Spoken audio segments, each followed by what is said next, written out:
Is Donald Trump just trolling Canada? That's a question the Liberal government is facing today after the president-elect posted this overnight. It was a pleasure to have dinner the other night with Governor Justin Trudeau of the great state of Canada. I look forward to seeing the governor again soon so that we may continue our in-depth talks on tariffs and trade, the results of which will be truly spectacular for all.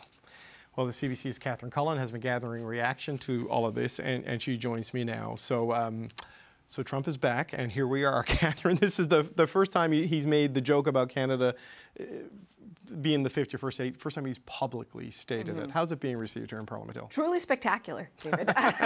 No, listen, we're not exactly dusting off the uniforms from the War of 1812 here, right? Like, it's very clear. Let's just all make sure we're on the same page. Nobody thinks Donald Trump is trying to annex Canada. So what is going on here, right? Is this some good-natured ribbing? Is there something a little bit more, sort of trying to press on a bruise here? Is there strategy at play? Should we be feeling good, bad, indifferent? There are a variety of opinions out there in the political world. David, let's listen to some of them. Canada is a sovereign country. I don't take offense at jokes.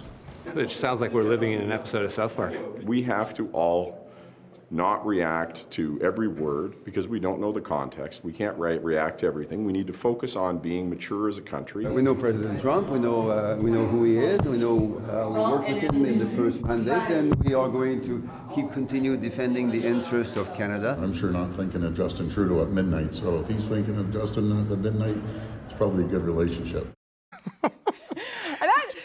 It's very evocative, David, that last one. Donald Trump sitting there thinking of Justin Trudeau. And he did indeed post this on Truth Social at 12:06 in the morning. So, some people finding reason for optimism there. You had people like the NDP MP Alexandre Boulariss saying that he sees this as evidence that Donald Trump doesn't take Justin Trudeau seriously, that it's cause for concern for him. So a multitude of interpretations, but none of them, preparing the referendum to become the 51st state.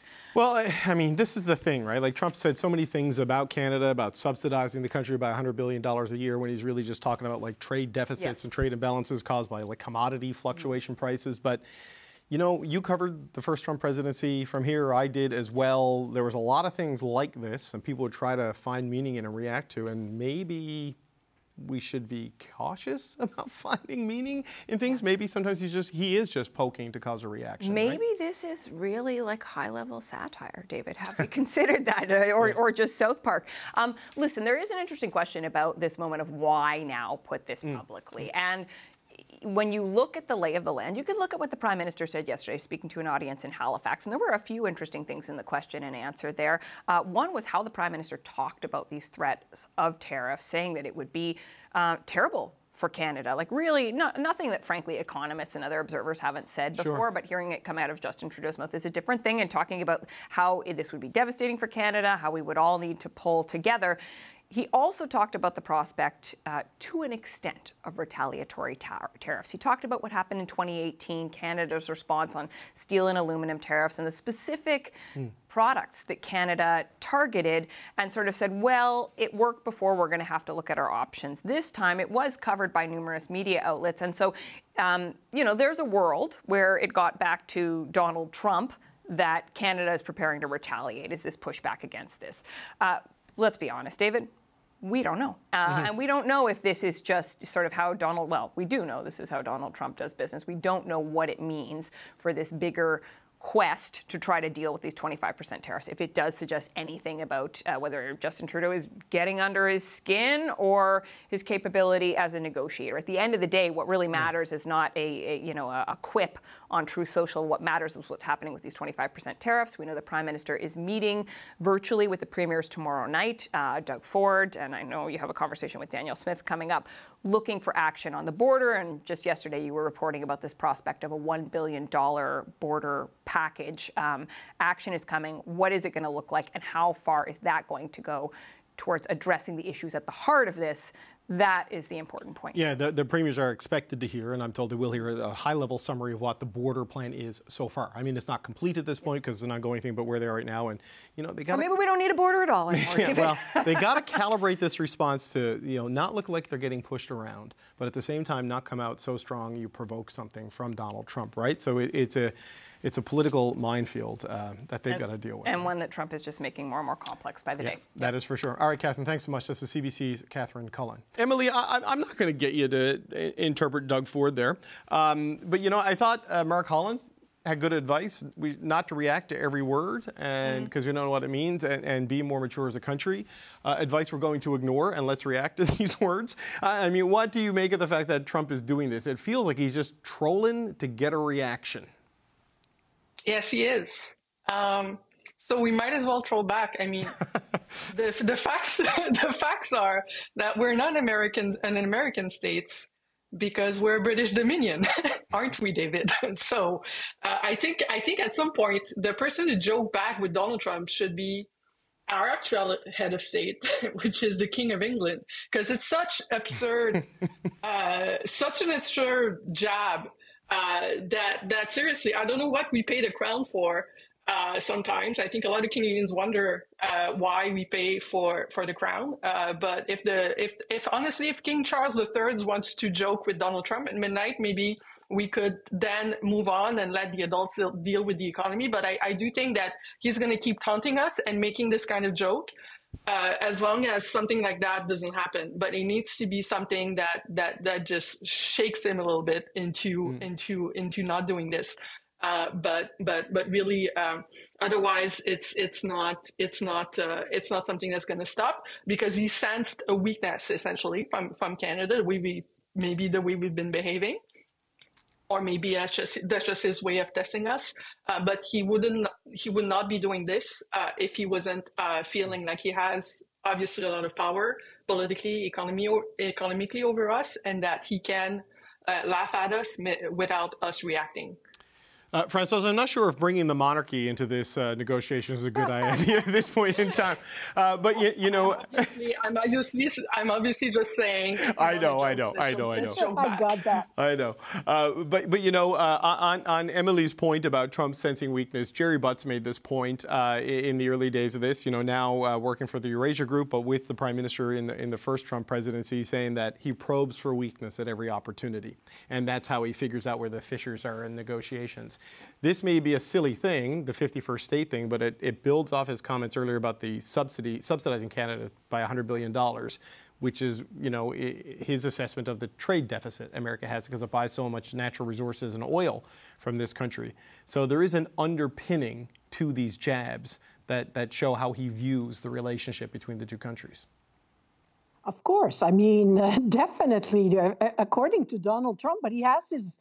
Not that he has his numbers wrong, but it's the understanding of those numbers. And I think he does it on purpose, because by bullying this down our throat, he's hoping that he will kneel us and that we will give him pretty much anything. First and foremost, I would say to hear the likes of Danielle Smith, and I know we'll hear a more complete interview with her and you after the hour, but to hear Doug Ford, to hear so many of our premiers trying to make this a Donald Trump versus Justin Trudeau is absolutely not helping. It is Canada and United States of America who are supposed to be the best friend on this continent, who are related in so many ways, who share such a big frontière there. It's appalling to hear those type of comments. I felt insulted as a Canadian. I'm thinking, hey, who do you think we are? We are a proud country. We own a lot of resource that you seem to want pretty much, my friend, and minerals and all type of things, and our lumber and our aluminum and so on and so forth. So at this point in time, I think, yeah, maybe he's trolling. I say to the guy, go to bed, find something to do more useful. And for our side, I say to them, stop reacting now. Right. ignore, because people like Donald Trump, the thing that they hate the most is when we ignore them. They like to be the center of attention. So let's use the time until the 20th of January to get ourselves ready, get one message, and stop working, because maybe Alberta is strong on oil, but there's way much more in the economy between those two. And if you go, it makes me think of little negotiation, public sector, when they do different little tables divided to conquer. Let's hope that we don't go to that that part. So I think they all need a reality check and fight for Team Canada. And if we can't fight because our guys are not strong enough at the federal level, because their fate is undecided, well, let's please go into an election and fight it on that basis, because I think it's going to be us facing one of the biggest challenge for the years to come, and we have to put our act together. Well, Michelle, this is why Dominic LeBlanc went to Mar-a-Lago with the Prime Minister and not Francois, because he didn't tell Donald Trump to go to bed and stop tweeting. but look, you can view these shots in one of two ways: that it's a lack of respect for Justin Trudeau, which is what the Prime Minister's political critics are suggesting, or you can look at it as a lack of respect for Canada, which is kind of what underlines some of it too, right? With the talk about the subsidy and the trade deficit thing.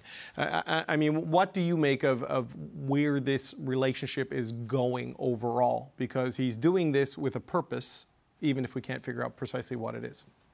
Well, first of all, he is kind of like the schoolyard bully, without question. And he has fun poking at us. And if we're going to jump and react and get our knickers in a knot every time that he says, something that's provocative, we're going to be exhausted after these 4 years. Like, it is going to be so absolutely. Well, I remember the first 4. You're not wrong. He doesn't care about Canada. He doesn't care about Mexico. He doesn't care about Europe. He doesn't care about anybody except for himself and maybe his country. And, what he calls as, subsidizing us, it's actually because he doesn't want to admit the need that he actually has for the things that we have. And so that's the basis of trade: is you kind of you sell what you can to the people who need what you have. So, I think that if we just kind of chill out a little bit and stop kind of giving him the response that he's clearly loving. He's clearly has folks who are watching all the Canadian media and watching all of everybody in the world, and all the cabinet ministers come out and say how proud we are to be Canadian. Of course we're proud to be Canadian. Of course it's our country. Of course he's not coming over the border. That's like, but he's just getting joy out of this. And so I don't know. I think that we should just kind of turn another cheek and ignore the trolling and get on with actual business. And that's trying to figure out where he actually stands on these tariffs, what he actually means in terms of the border, how we're going to both satisfy that and show him the benefits, the dual benefit of this relationship that our two countries have had for 100 years, right? And kind of go on about our business. He'll pick on someone else later. Well, Kate, the next opportunity to not freak out comes at 4 o'clock tomorrow, when the premiers and the Prime Minister are going to meet, where they're going to get an update on what the response is to the border concerns, at least at this point. What do you think they're going to want to see? Because the Prime Minister's a couple of constituencies now. He's got to keep the First Ministers on board, right, and then deal with the President-elect. What do you think that the premiers need to see tomorrow from the feds? Probably needs to be a combination of enforcement, what kind of platforms, drones, helicopters, et cetera, might be considered. I think that they will be looking for both tactics and timelines, right? We now have a number floating out there, around $1 billion, that ostensibly will be dedicated. Is that imminent? Is that spread out over a number of years? Like, how fast will we see these changes made? Just to the topic at hand around, what Trump's trying to do, and I think my co-panelists make good points. He's having some fun here, but you are right that there is an underpinning of disrespect, or at least a channeling of frustration around the relationship. So Trump has been clear about what he wants to see us do in order to make that better, and we should not be reacting to each and every... Has he, though? He says, stop the fentanyl, stop the people. Like, you know what I mean? Like, but what's the metric for success? I wouldn't expect the U.S. president to come to the government of Canada saying, here's the specific policies I need you to enact. That is incumbent on our government to figure out how to do it. But he's said the issues that are a priority for him, and he'll expect to see some action. And I don't expect one dinner at Mar-a-Lago is going to change the 8 or 9 months of social media posts that were pointing to Donald Trump as somebody that we should be afraid of, calling us Maple MAGA in the House and calling Conservatives Maple MAGA. Like, they paid attention to that too. So yes, they're paying attention to our reaction now, but they've also been paying attention to the last 8 or 9 months when the Liberals tried to make Donald Trump out to be the enemy. So one dinner meeting is not going to change that. Hopefully some action and tangibles around the borders and fentanyl will. But there's relationship repair that is desperately needed there that one dinner party can't fix. Well, that might have been the start. My sense is that, Kate, is that Mar-a-Lago was about seeing whether they could find a way to work together, whether there's a willingness there, and maybe that's what they were hoping for, right? Because Trump has these strange relationships. Look at what he did to Marco Rubio. And now he's the guy's pick for Secretary of State, right? So, it's you got to start somewhere, I guess, right? In the past, where he has made threats to countries that, like NATO comes to mind. Oh, yes. We saw a number of countries start ponying up more cash for NATO. So, his tactics wouldn't be deployed if they weren't at least somewhat effective. Oh, no, I'm not saying they don't work. I just wonder if his grudges are permanent or situational. And I don't know. You know what I mean? That's what I wonder. Situational. Very well said. Yeah, and because, I saw some behind-the-scenes stuff from the election, him and Marco Rubio, little Marco, if you recall, they're talking very warmly and sort of thing. And it's like, how do you repair that relationship after that primary? But, here we are, Emily, and like, whatever the nature of the relationship is between President Trump and Prime Minister Trudeau, I don't know. I was not at the table. But, I keep quoting Wab Kinew, the Premier of Manitoba, because he said, you're not going to argue your way out of this. You got to do something to satisfy him. So tomorrow we'll see at least the start of the something, or at least the premiers will. I mean, what do you think they need to show the first ministers that they're serious about this to sort of calm them down and get them on board?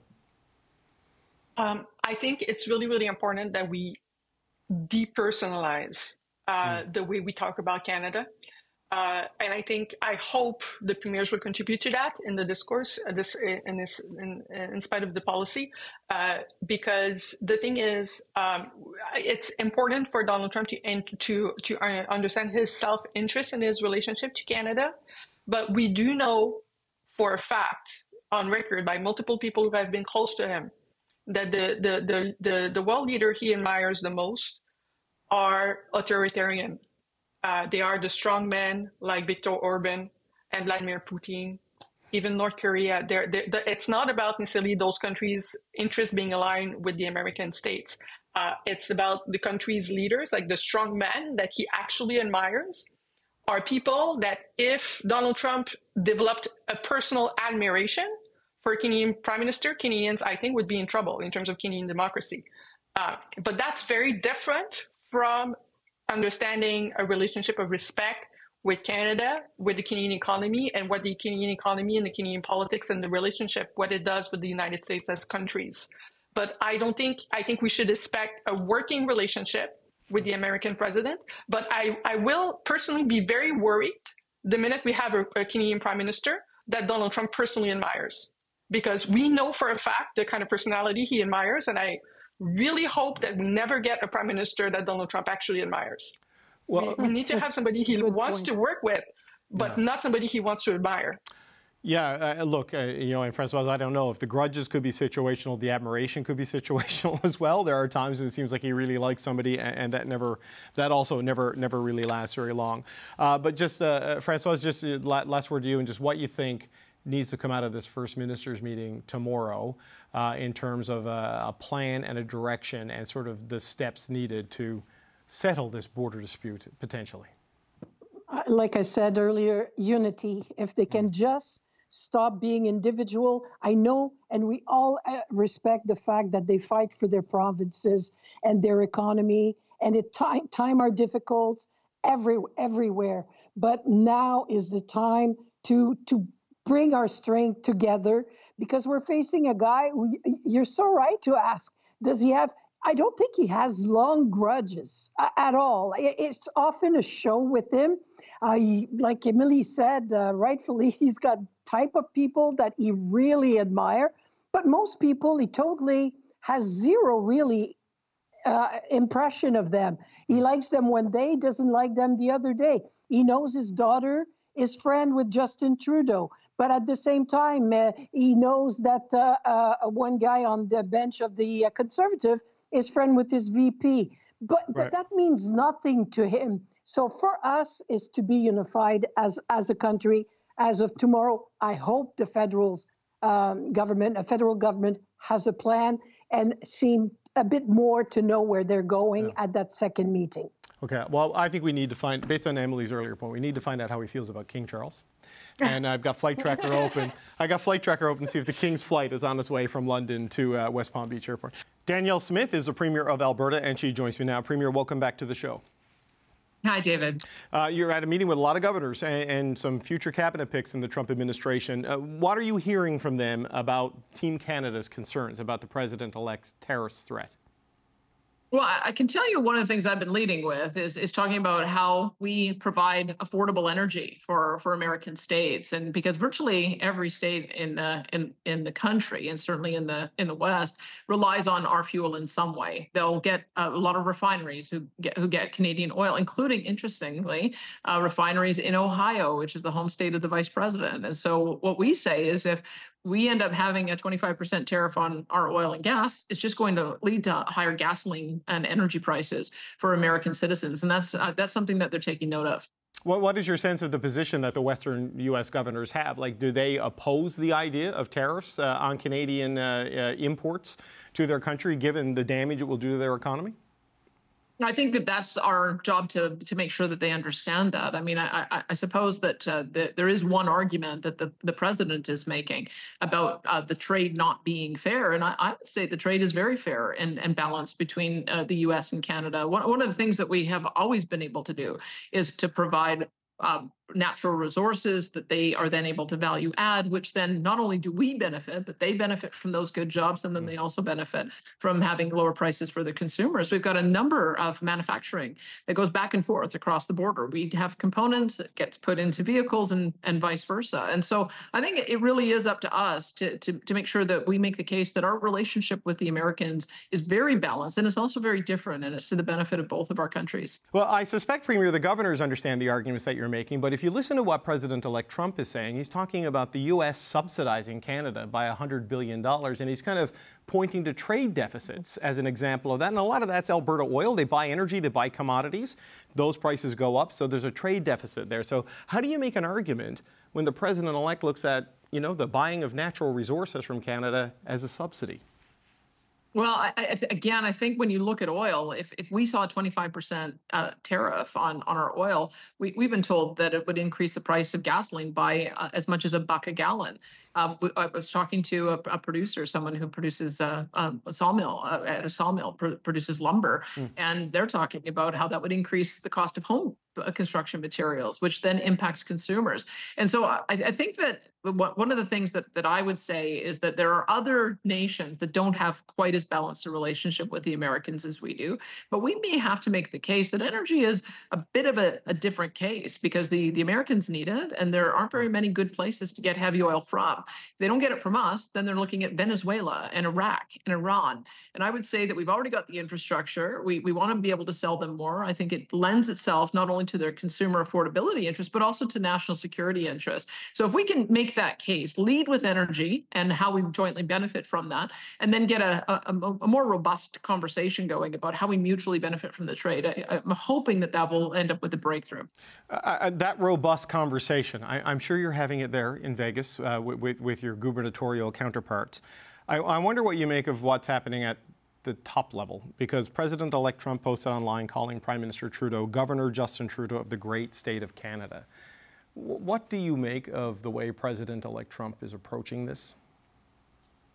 Well, I don't know much about the relationship between the two, but I can tell you that the premiers have very good relationships with our counterparts, and all of us are doing a reach out to make our case in our own way. One of the things that we agree to as a group is to talk in terms of who benefits from receiving Canadian goods, and get those folks to be lobbying their counterparts to make sure that they understand the impact it's going to have. And I think that that's incumbent upon all of us to do that. That's why I'm here. We're leading with energy. We can talk about logs. We can also talk about agriculture products.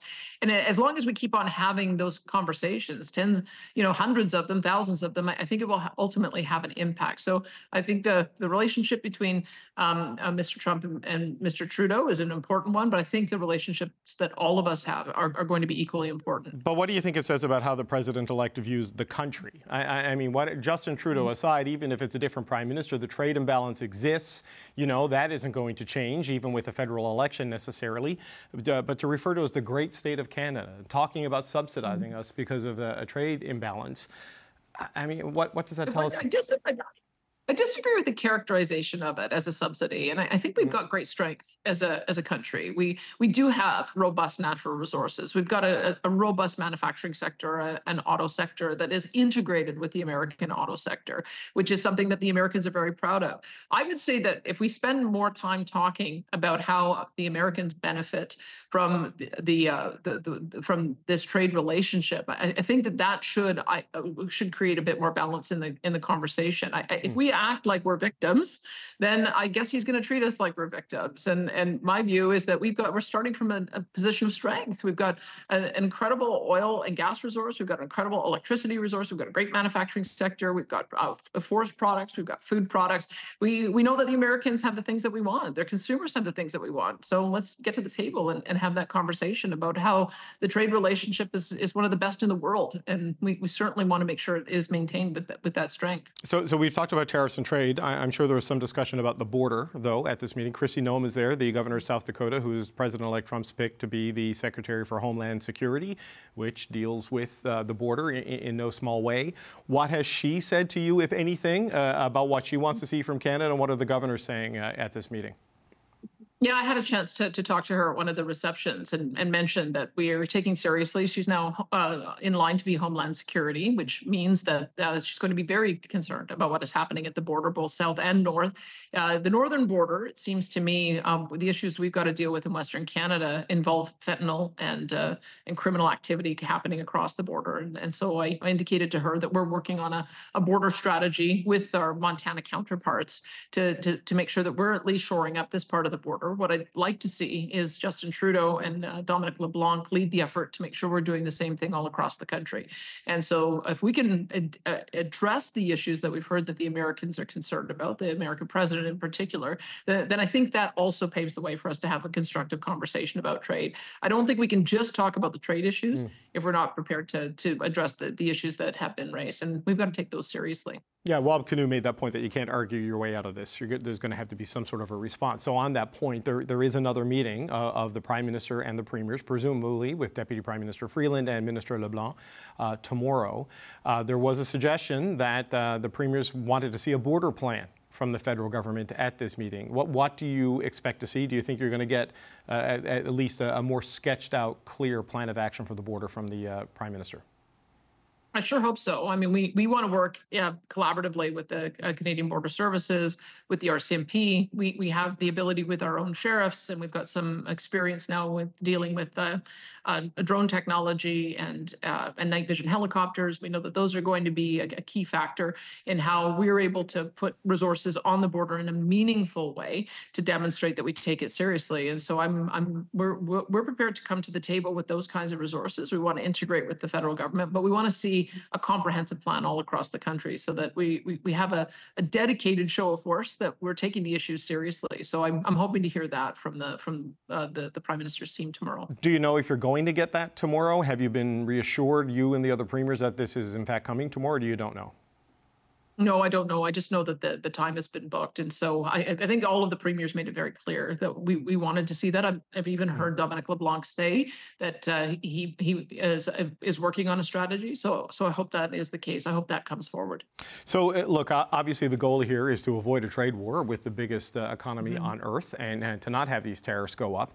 But should it all fail, do you think Canada should pursue retaliatory tariffs? I know the Prime Minister said they're kind of prepared to do it without threatening it, talked about the prospect of it. But if it comes to that, do you think Canada should retaliate? I think we have to put it into context. We're dealing with a $27 trillion economy.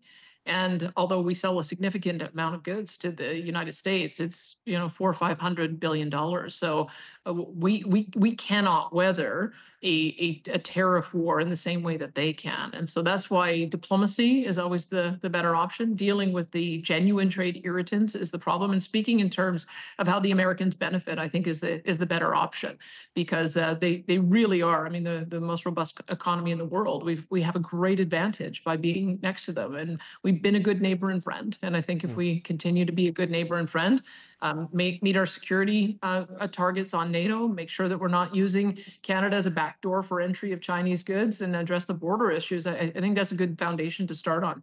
But what if the Trump administration stops being a good neighbor and friend by imposing these tariffs? I mean, does Canada just take it, or do you have to respond? We're in trouble. I mean, 25% tariffs are going to be really painful to our producers. When you think about it, if we did the same thing and had 25% tariffs across the board, that hurts Canadian consumers. I don't want to see tariffs on anything. I don't want them on our products. I don't want them on American products. And I think we've got to do everything we can to try to avoid that. Premier Danielle Smith, always appreciate the time. Thanks for being here today. Thanks, David.